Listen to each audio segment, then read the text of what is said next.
Good morning. So I know that isn't an auto-related video, but I really liked it. If you haven't seen his other video on Fred the Postman, definitely do. It's fascinating. The guy Postman who clearly goes way above and beyond to a ridiculous level. It's old stuff.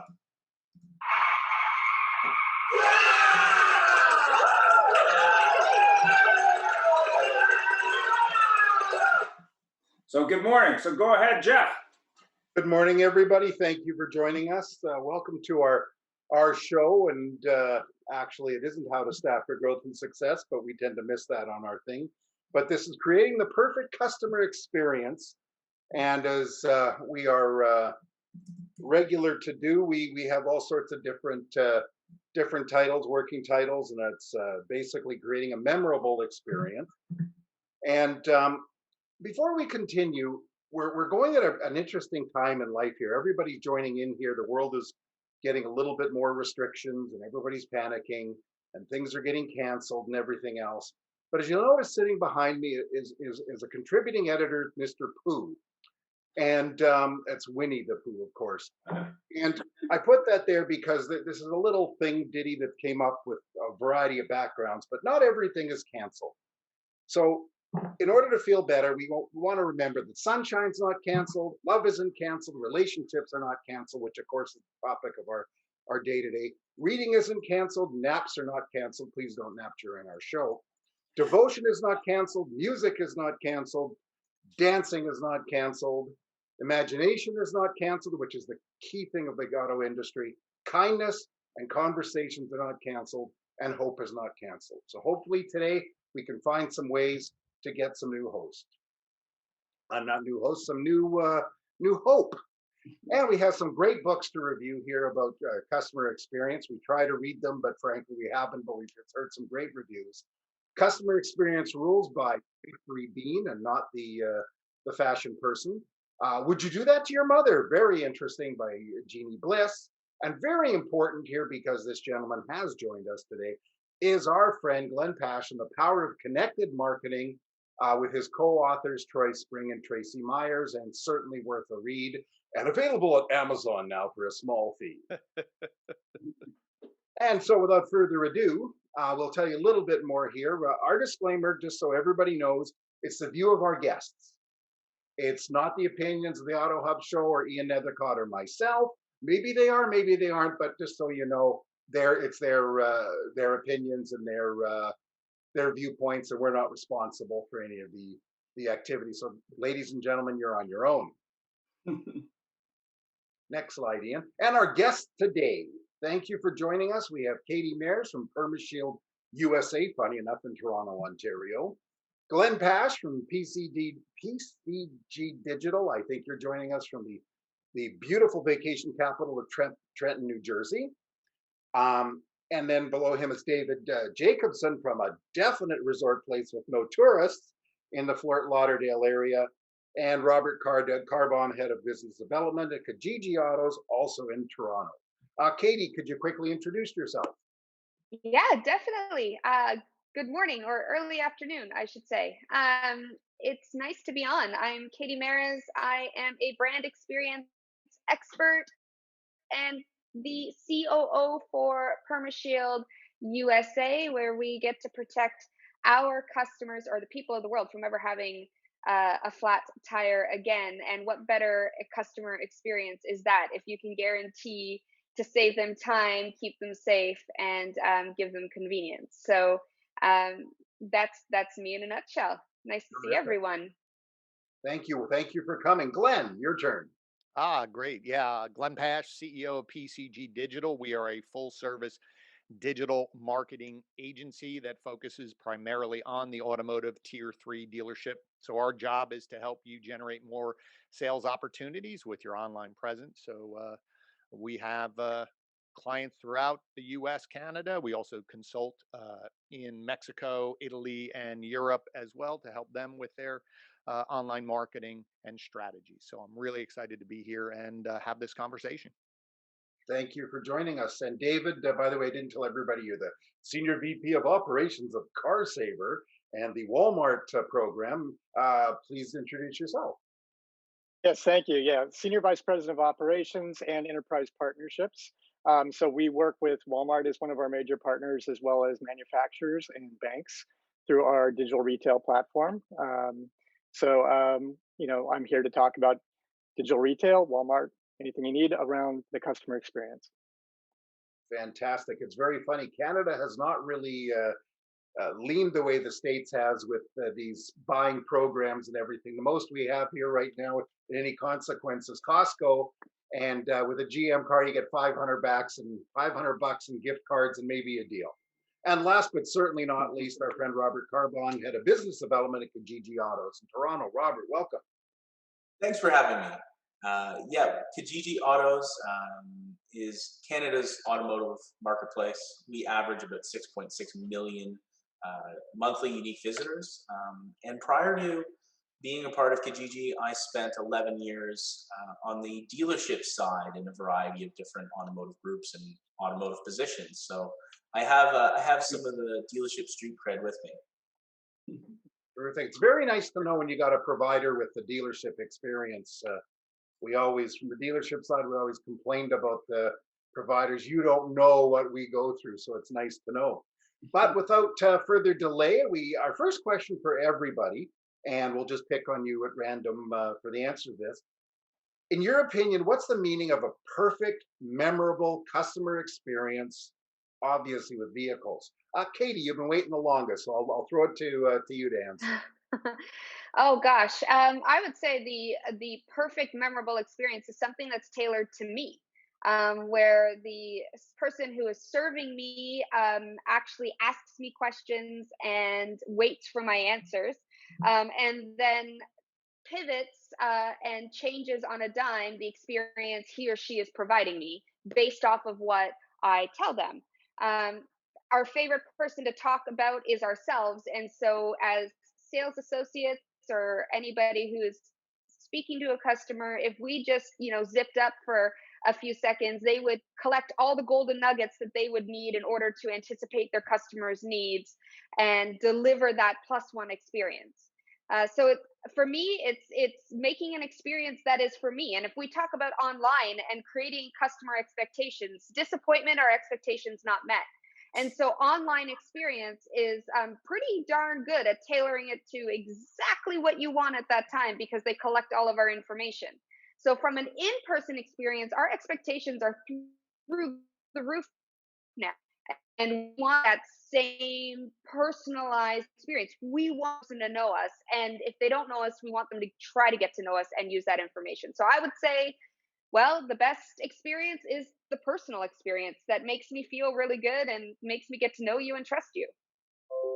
Fabulous. Thank you so much. It's very insightful. Glenn, your turn. Yeah, I think from an automotive standpoint, it ties a little into the video that you showed earlier. Is I think it's reverse engineering as a dealer principal or whoever's building this process is to say, how do you want your customers to feel when they leave? And to Katie's point, it can be personalized if you're listening. And even to David's point, using digital retailing tools, we gather a lot of information. The key is how are we using it? Are we remembering it?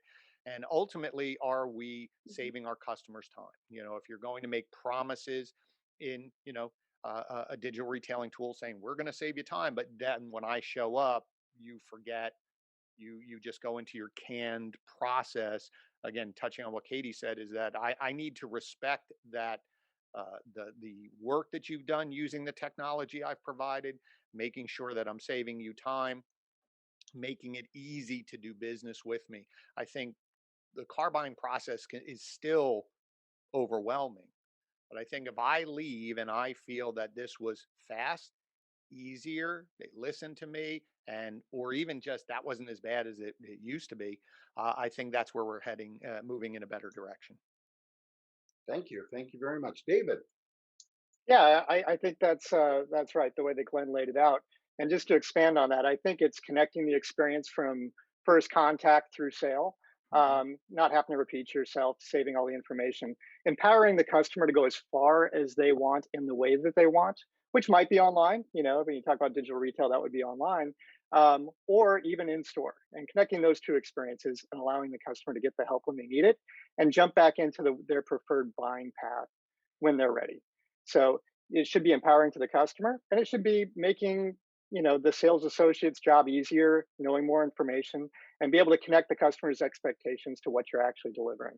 At the end of the day, if you do that, whether in store or online, you can have an experience that everybody raves about. I think it's tough to get through one of these conversations without talking about the Carvanas and the Brooms and things like that. Well, they make it seamless. They get high NPS. Same with Tesla. Well, dealerships can do that too. They just need to commit to it. And if they commit to it, they can deliver similar experiences and have that in-store experience. It's incredible. Fantastic. Very good point. And Robert, you're sitting there patiently. Tell us what your viewpoint on the meaning of a perfect, memorable customer experience is. So a lot of the fantastic points have already been taken.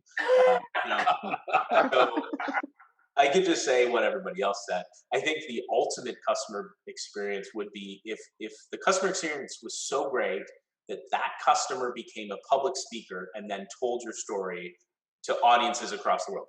No, that would be the ultimate.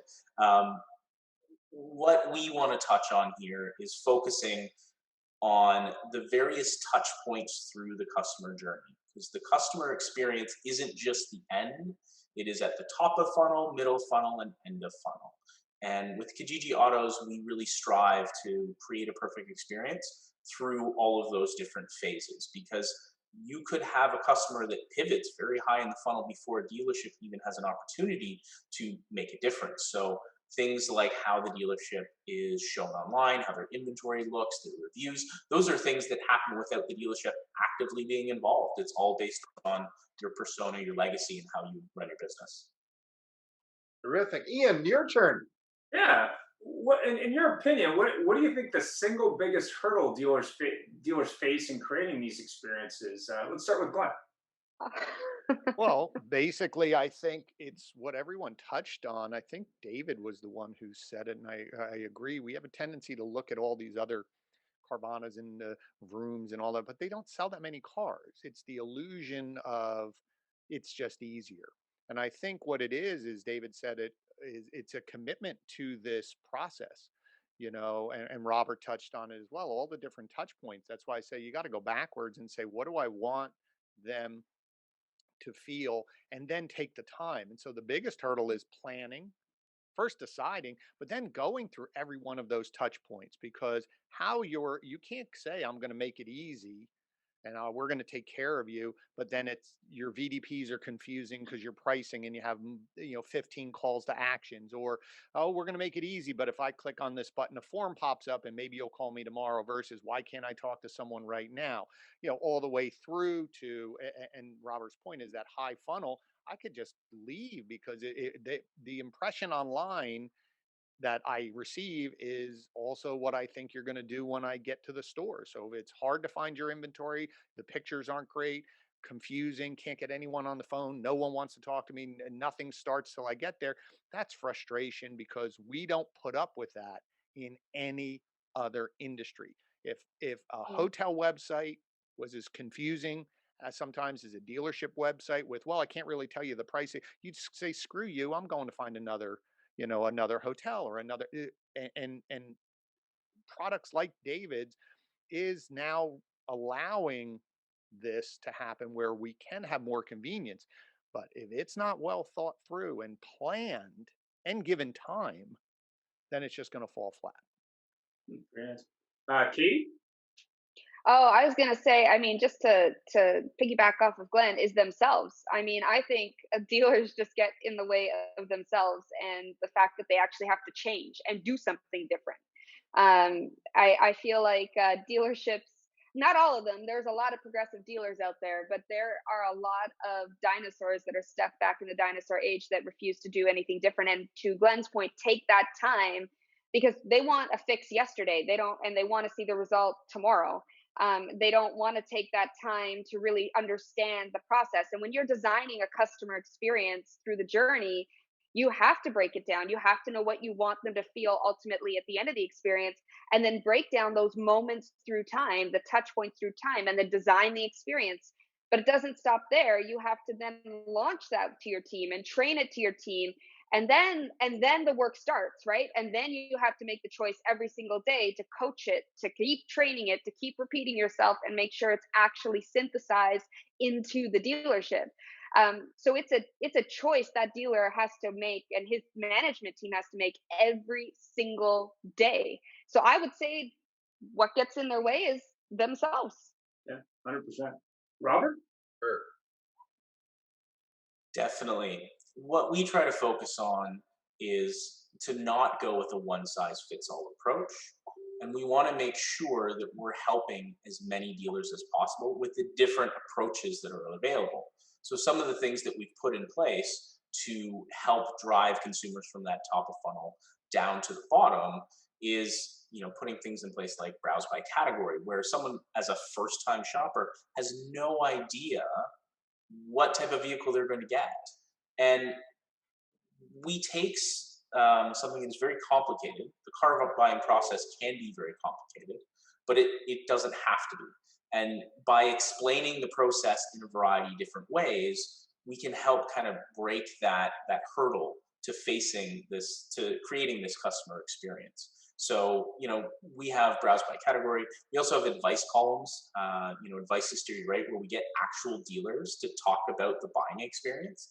And then we do things like model overview pages where we talk about the pros and cons of each, vehicle that's available.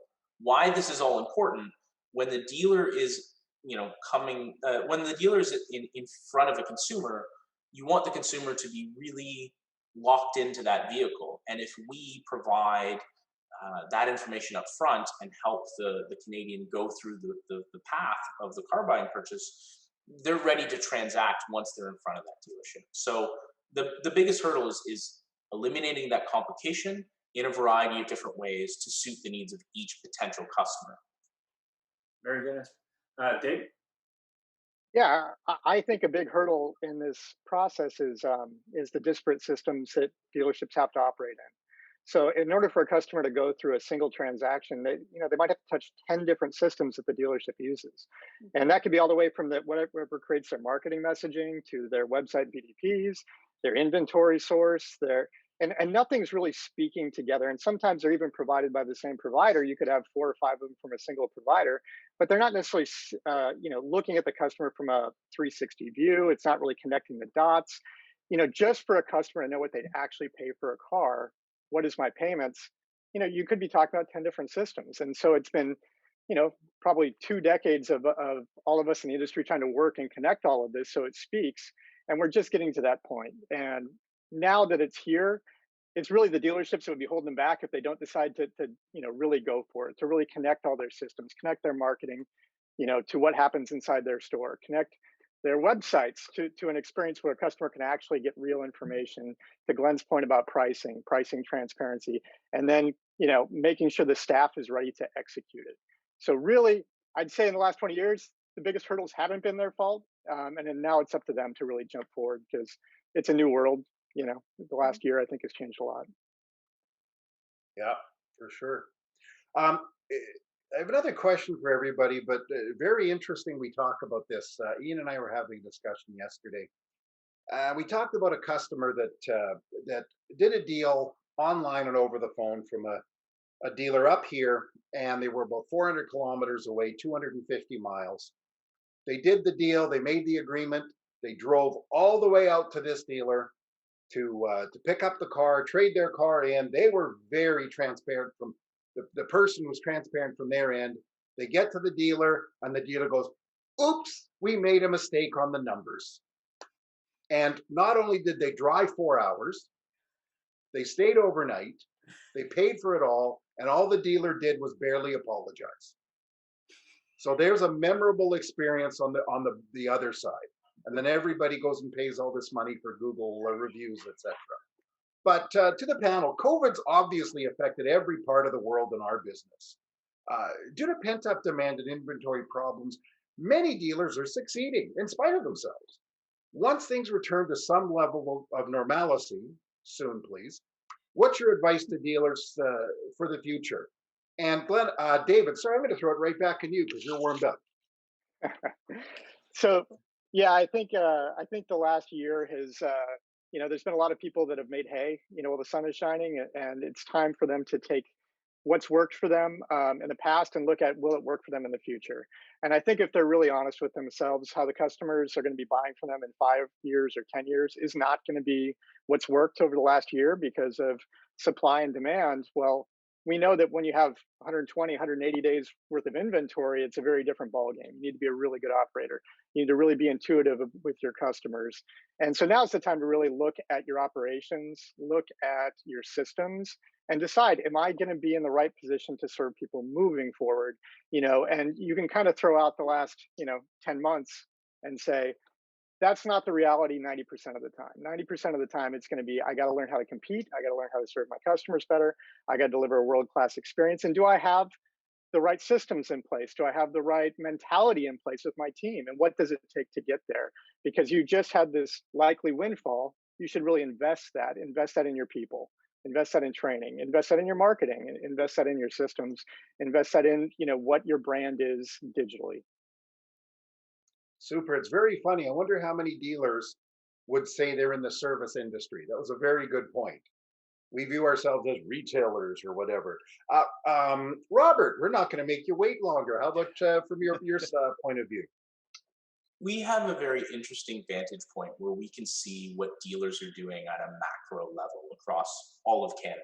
And we can see what works and what doesn't. And what we really hope that dealers can do is understanding that even if there's a vaccine in spring, not everyone's getting it in spring. This is going to be the way it is for a while.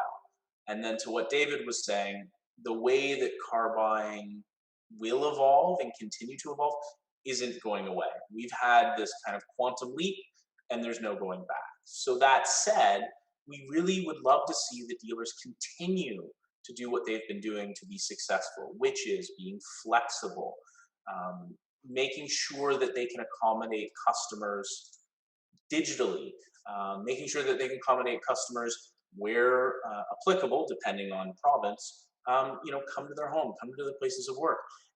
Dealers have done a fantastic job of adapting to this and very, very quickly. And I give them all the credit for doing it. I used to be one. I know how hard it is to change process, to change culture. They've done a fantastic job. Don't try to go back after, we've reached some point of normalcy because there is no going back anymore. We'll be able to go outside without masks, but the consumer shopping desire has changed forever. Fabulous. It's actually really nice to hear a compliment going to dealers too, because so many times we like to beat up on them. You got to do better. You got to do this. You got to do that. So that was a very nice thing. And I'm going to be mean to Katie and make her wait. But Glenn, it's how about you? Um, See, I don't know. I don't think disagree with David in terms of throwing out the last 7 months. And maybe we're actually saying the same thing. Is I actually think to Robert's point, I think dealers have been very flexible and had to adapt very quickly because here in New Jersey, when all of a sudden showrooms were shut down, I'm sure David's phone was ringing where people were going, "Hey man, I need technology because I've been putting this off. I have to start selling cars online. I can't do what I did." And so I think, both David and Robert's points of where we can't put the genie back in the bottle. Although that is going to be the fear is that once normalcy, whatever that means, is that people will go, great, I don't have to do this anymore. I can go back to what worked in the past. And whoever bought a car in 2020, from March on, let's say, that they're when their lease is up or their finance is up in 3, 5 years, they're gonna want that same way that you did everything online. You told me everything over email. You were willing to do all of this, no back and forth. Hold on, let me go get my manager 47 times, whatever work. They're going to say, great, I want that, but I hope it's faster and even easier now because of the evolution of technology. And to Robert's point, the customer is saying, you did it this way. You can't, I don't want to ever go backwards. So I think dealers really, if they just want to keep it very simple, is saying, when I couldn't have my showroom open, what did I do? How did I do it? I had someone on my panel at our previous conference who was a dealer and said dealers gave more information out over the last 3 months over email and over phone than they did for the previous 30 years because they had to. So if you were willing to do that, and I think David said it quite clearly, what worked? What worked? What made our life easier as a dealer and easier for our customers? And how now can we say, great, that's our new starting point? And how do we evolve and build on top of that versus, oh, thank God I don't have to do that anymore because customer expectations. I mean, we had dealers who were just selling probably 75, 80% of their pre-COVID levels with 30% of their staff. All of a sudden, to David's point, is you should be looking, going, what am I spending on? Why do I need 47 salespeople? Why do did our processes need all of these people here because we had 47 people who just brought it to the desk and then we did all the where now all of a sudden they weren't there, it went right to the desk and it was faster and easier and the customer was happy, dealers were happy, grosses were higher, and all of a sudden you're going, wow, we actually made things harder for ourselves. So I think that's where I think moving forward, learn from this and evolve on this because customer expectations are not, to Robert's point, they're not going backwards. It's I spent a lot of my time in this industry with that being directed to think that way, which is no, don't tell them anything. Don't tell them anything. Online, say, come on in, I'll give you a deal. And then Well, back, that appointment that I talked about it and wrote an article about this to David's point too, is that was in the past you dealers had all the information, so the appointment, serious car shopping started when they came on the lot. That's when then we thought they were serious because you're here. And that's when everything begins. To your point, just get them in, give them a little bit.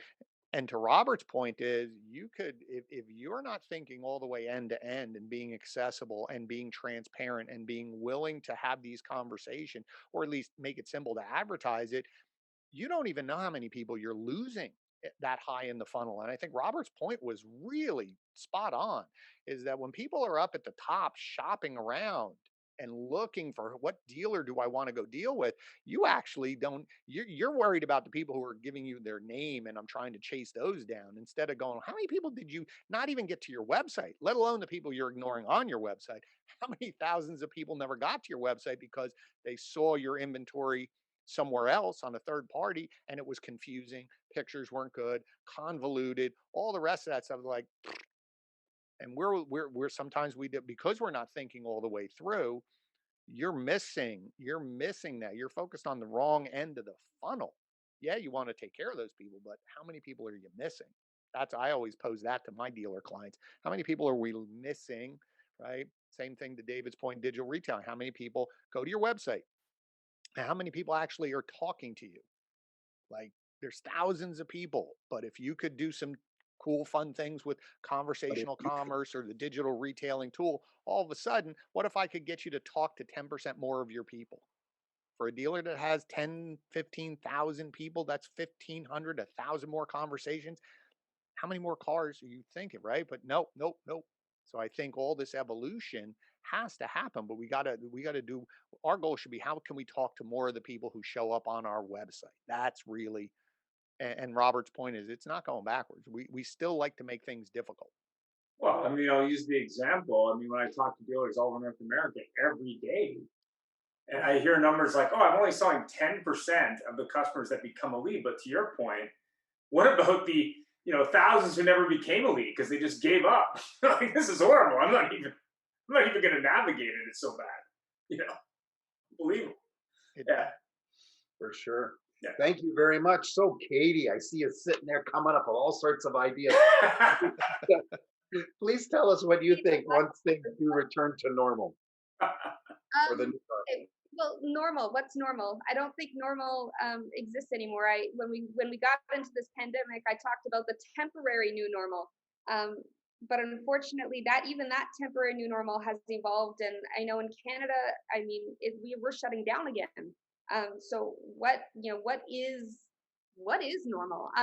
The thing I would say I fear with this, we call it an evolution, or with what this pandemic has forced upon us, is that we actually forget about the human side to an interaction, and it becomes more transactional. And so, because we've done so well with less people, and we're able to look at our P&L statements, and where can we cut spending because I did with more with less, right now during the pandemic. Those who did not buy a car from March onwards, till now, may still want to have that human interaction. And I know even those who did most of their shopping online still want to do a little bit of interaction with humans face to face.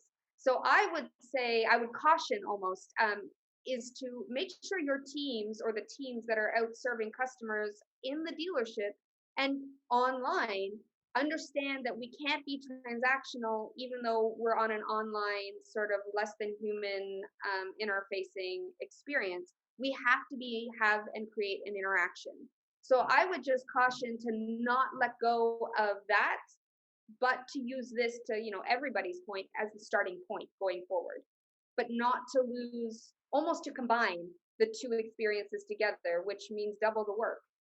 Yeah, the customer needs to be able to find you, needs to be able to navigate your site, needs to be user friendly, but that when it goes into the dealership, needs to be the same. We need to be able to join the two together, because there are still going to be customers that are not ready to do it solely online. Yeah, 100%. Super, Ian. Yeah, where do you feel the industry scores on customer experience today? Let's start with Katie. Oh gosh. I think, as I entered the industry 4 years ago, because of, almost 5 now, because of a really poor car buying experience. I'm a customer experience expert. I've worked with some of the largest organizations in the world, design their experiences, train their experiences, and I had the worst experience, which sent me down a rabbit hole of research, not only from a customer point of view, but from a woman's point of view.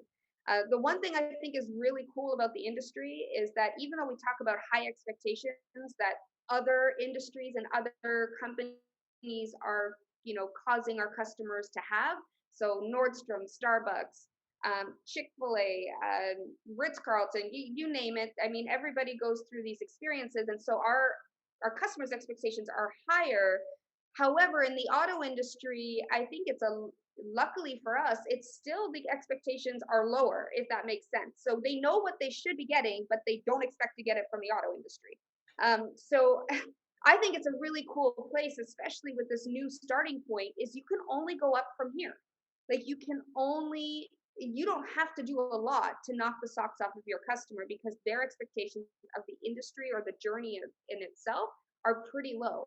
So how do they do? There's some really awesome dealers out there. There are some fantastic forward-thinking groups that I've worked with, that I've had the opportunity, like Volvo is taking a big, strong stance on customer experience, and I've worked with their teams. There's a lot of individual groups out and around, the Salt Lake area in Utah that are working really, really well, that have 22 to 23 rooftops. So there's a lot of progressive dealers out there, but I would say the majority is still coming up a little short. But luckily for them, the customers expect them to come up a little short. Great answer. Glenn?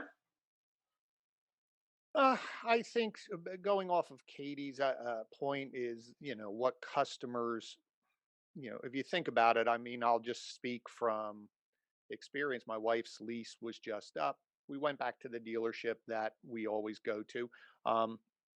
And I always say there's two parts of the process. I think people like to Katie's point, that personal, I want to go to the dealership. Like, my wife will not buy a car online. I don't think a lot of people, I won't buy a car fully online, right?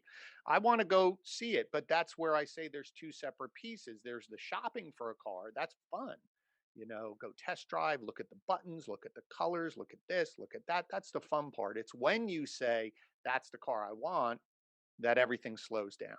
So again, that's where I think the expectations, or where we really need to look at. I think David's point early on was, again, spot on, where he says, we have all of these systems in place that don't talk to each other, or lack of training, where just the frustration level of using the tool.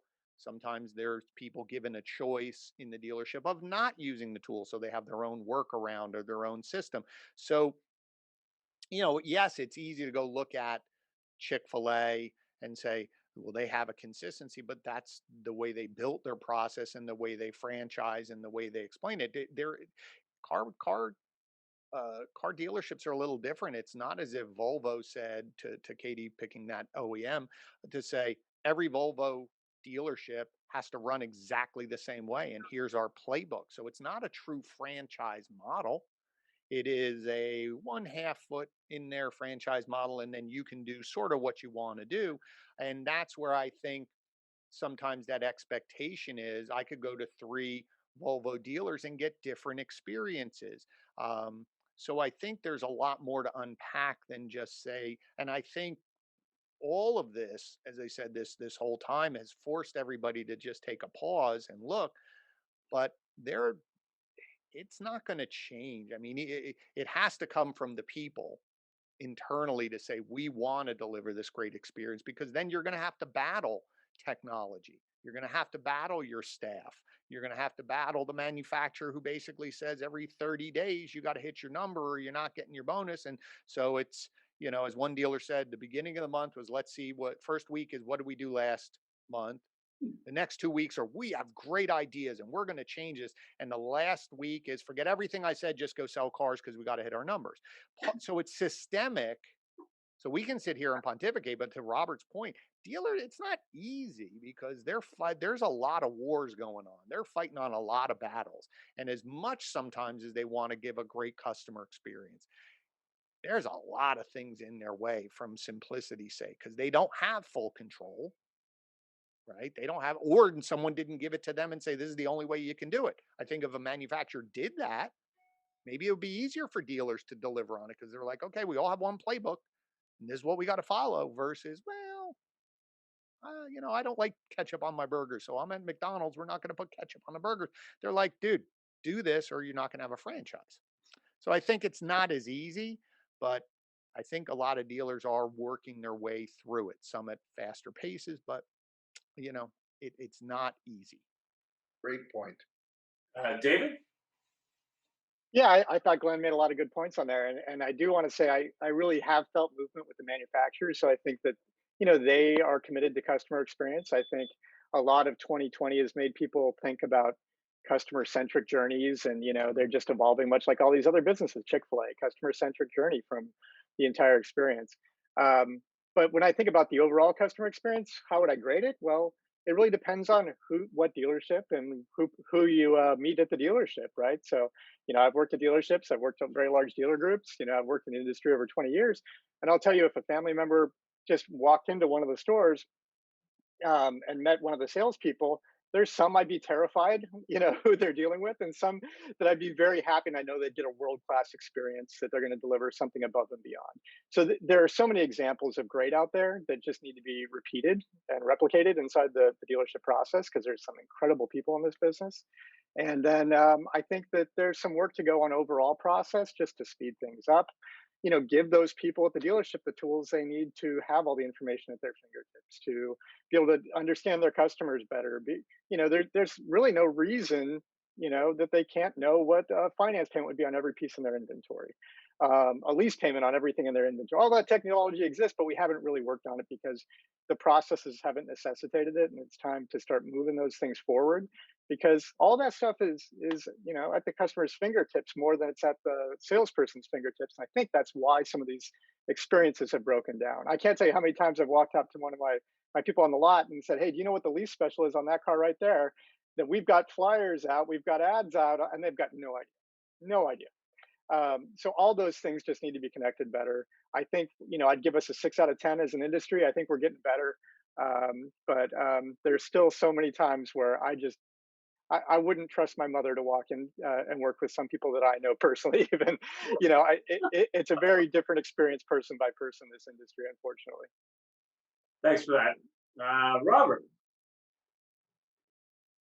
I think we've been given a unique opportunity as an industry that COVID can kind of take the old scorecard and toss it away. we've never had to deal with something of this magnitude this quickly. And I think right now it's really hard to grade how we're doing because there's really nothing to compare it against. So I think as we progress in years to come, what we can look at is how did we do in 2020, and then how did we do in 2021 versus 2020. I think it's a clean slate, everyone is fresh, and what the customer is looking for, the dealer knows how to accommodate because they weren't forced to with COVID. There's always room for improvement, and this new phenomenon, this new way of selling will change things forever. So I think there are plenty of things that I can resonate with, stories that I share from my time in the automotive industry. But I think we are on a new playing field going forward, post whenever we can finally put in the books post pandemic. Fantastic. We had a comment from one of the attendees. It is not in the dealer's best interest to start fighting the fight for the good customer experience. If they start working it and continue to battle, then at the end would be a happy customer experience all the time. Does not happen overnight. So I'm not sure if that's a question or a comment. Any thoughts? I mean, I would think it's more a comment because I agree. While I know it's difficult and there's a whole bunch of hurdles, I mean, every industry has a whole bunch of hurdles, and to me, it sounds like a whole bunch of excuses as to why we shouldn't just do the hard work and get through those hurdles one by one. So I couldn't agree more with the comment there because it is in the dealer's best interest to put the work in for future success. Nothing comes easy in life. Nothing comes easy in business. Success doesn't come easy unless you're persistent and unless you do the hard work. It wouldn't feel so good if it wasn't hard work, and customers deserve that. So I mean, as much as I know, and maybe it's just me because I go through and design experiences and unravel businesses and peel them back like an onion all the time. You've got to put that hard work in. You've got to make that choice every day, and if you don't, then you're not going to be able to have the experiences that customers can't live without. You're not going to have that make price irrelevant experience. You need to put that work in. Yes. Anybody else want to comment? Yeah, I mean, I think it's a decision. I think both David and Robert talked about it earlier as well. It has to be a decision that you want, you have an end goal in mind. Just changing for change sake, to Robert's point, we all were sort of forced to adapt. But now it really comes down to a decision of, do I want, is that customer experience really important? And that's also a question people have to understand, is that reality is I buy a car or my lease is every 3 years or 4 years or 5 years. So if the salesperson looks at it and says, well, I sold to Ian, but I probably won't be here in 5 years, so who cares what Ian's experience is? You also have dealers who are going, there's enough people here and I can sell my cars. And, why do I need to change when I'm successful? I think Robert said it earlier, if we're selling cars right now and I'm successful in spite of sometimes everything that's going on, why do I need to? So maybe that person's question is, why do I really need to change the experience if I'm selling cars and I'm successful and I'm making money, and for the next 5 years I could do it the same way, and is it really going to hit my bottom line? Because the industry, right, the industry hasn't moved. Carvana and Vroom, like I said, they sold 200,000 cars between them in 2019. 200,000. So it's not as if, oh my God, they sold all these cars and they're eating into the 17 million new, and forget, or independent. So dealers are looking at that going, there's not many people who want to do this. And even probably, I don't know, David, how many people, but I've seen it with digital retailing tools, very few, small percentage, maybe under 10%, 7%, that actually go all the way through. They just want to speed up time and make it easier. But to Katie's point, I still want to go in. I want to talk to somebody. I want to make sure I touch the car. So, on the flip side, there could be the whole thing of saying, do I really need to change? We're talking about they should, But if I'm on the other side going, I'm selling my cars, I'm hitting my numbers, I'm profitable, I'm making money. Why? Why do I need to go through all of these fights with everybody and get all my salespeople to change? Right now, if you told me, if Robert came in and said to me, listen, you're selling 200 cars, you're going to get to 500 cars, 600 cars. Now you have my convert. Yeah, okay. But if Robert's saying, listen, man, you're going to sell 250, but boy, your customer is going to be happy, but it's going to be a year's worth of fights and discussions and investment in technology and headaches. I'll bet you anything that dealer's going, how much money am I really going to make off those cars? Is that really worth it? A year worth of fighting and losing talent and have to hiring new people? I don't know. I mean, again, that could be that person's question. Is it really worth it? I don't Well, know. Yeah, I and would. Oh, sorry. let me take that one just because I think it brought up a really good point, which is um, so it's going to work as much as you put the effort into it, right? Mhm. So and to get that change management inside your dealership, inside your dealer group, your manufacturer, whatever it might be, you have to take all the work, just like Katie said. You got to put all the work in. You got to make the change management, but you got to make the case of why. And the one reality that dealerships are slow to evolve to is that they don't see what they're missing. And Glenn made a point earlier about how many people on your website are leaving and going away, right? So the point of doing digital retail is to attract that customer that is looking for that, that isn't considering you because of that, or just buying programs. So whether it be my Walmart program or CarGG and all those, when you go through these programs, you're looking for something that you can't get somewhere else, and so they're trying to say, should I buy from this retailer because they have something that I want, because they're offering brand comparison, all these types of things. You're elevating your deliverables, and you're going to bring in more customers for that. But for a dealership, it's hard to see because you're looking at going, okay, I've got X amount of cars in inventory. I've got so many leads coming in. How many more would I really make? And you have to understand how many customers you're now going to gain, and it's something that to get them to make that leap of faith, they have to understand it. And the best way I can explain it is you got to find the people that did it and had success with it and committed to it. And I've talked to people that have tried but not really committed, and then they jumped back because they felt like they were fighting their staff too much, or things like that.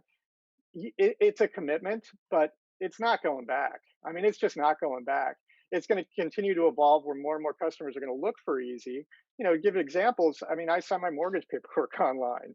I couldn't imagine doing that 15, 20 years ago. Life insurance, you can sign it all online. You can do all these things online. And I'm not saying you're going to buy your car completely online, because what Glenn said is perfect. I want to touch the buttons. I want to see what lights up blue. I want to see how my elbow fits against. That's true.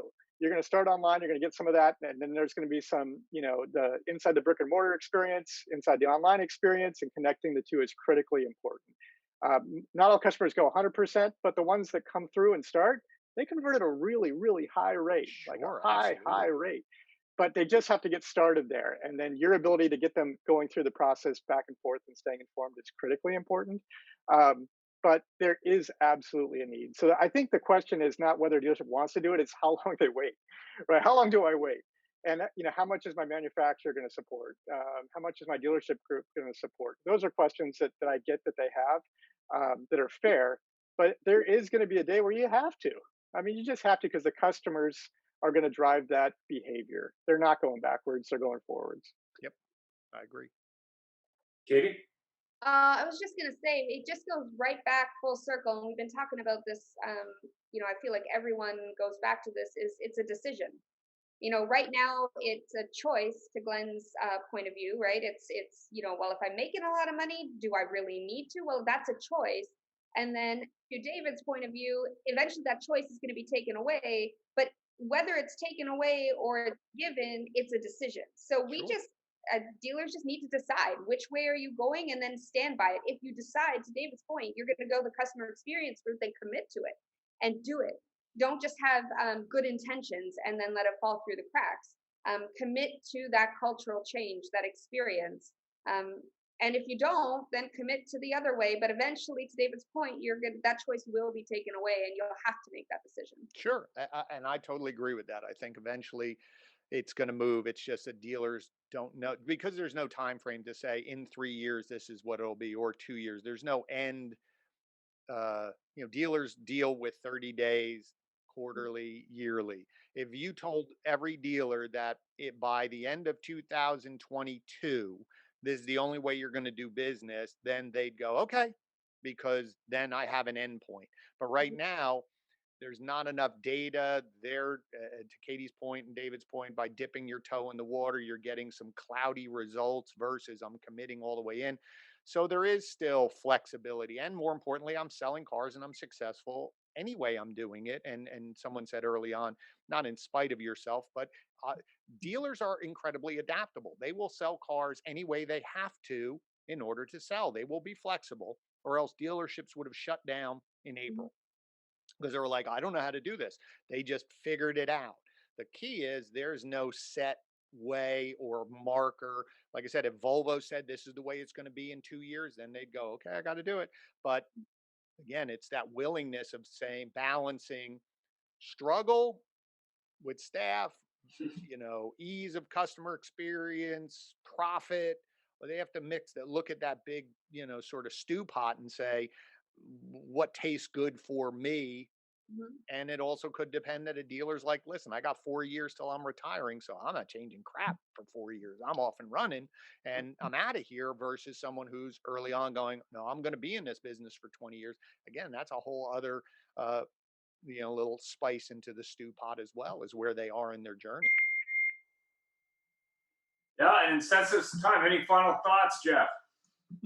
No, what a great show. Thank you, everybody. That was terrific. I really enjoyed that. And I like the fact that we have come from all these different viewpoints and all these different places, and we're all talking the same thing. We got to take care of we got to do it right for the customer, and we're finally starting to see it, even though, as somebody mentioned earlier, we've been talking about it for 20 odd years, and it's starting to pay off because or it's starting to happen anyway. And I have had some conversations, just so you know, Jeff, with OEMs, and they're definitely, may not be on their short-term radar, but it is on their long-term radar to connect that experience between the OEM website and the dealer website. So I think you will see them eventually drop the hammer on this. It might take a year or two, but they're definitely moving in that direction. So that's definitely something to bear in mind from a dealer perspective. And last but not least, we're doing a Better Speak and Friends show on Friday the 27th, because it's near month end, and anyone's welcome to come and talk about products. Oh, come on. It's the Ian and Jeff show. Come on. Ian, Anyway, any other thoughts, Jeff? no, we're going to be taking a break next week. It's month end, and the last thing anybody wants to do is look at our ugly mugs. Well, mine anyway. But thank you, everybody, for joining us. We appreciate you taking the time, our guests as well as our viewers. So thank you so much.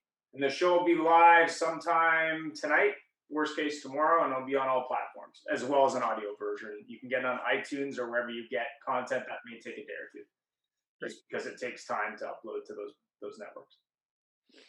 Terrific. Well, thank you very much, everyone. On an video there, Ian, with some music and stuff. But thank you very much. Have a good week. Katie, thank you. And Glenn. Take care, all. Thank you. Thank you. Bye-bye. Bye.